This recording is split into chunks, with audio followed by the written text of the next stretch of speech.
পটুয়াখালীর রাঙ্গাবালির বড়বাইশদিয়া ইউনিয়নের চরগঙ্গা এলাকায় পানি নিষ্কাশনের স্বাভাবিক পথ বন্ধ হয়ে কৃষকের ফসলি জমি জলাবদ্ধতার কবলে পড়েছে।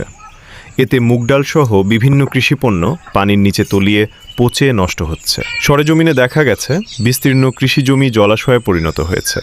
পানি বের হওয়ার পথ বন্ধ করে রাখায় স্থবির হয়ে পড়েছে নিষ্কাশন ব্যবস্থা।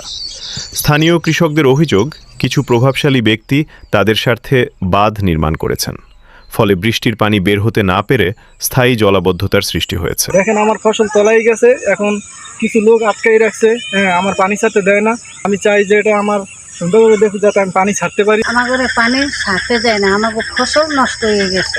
ক্ষতিগ্রস্ত কৃষকরা বাঁধ অপসারণ করে পানি নিষ্কাশনের পথ উন্মুক্ত করতে প্রশাসনের জরুরি হস্তক্ষেপ দাবি করেছেন। পানি নিষ্কাশনের অভাবে আমার মুগডালগুলো সম্পূর্ণভাবে পানির নিচে তলিয়ে গেছে।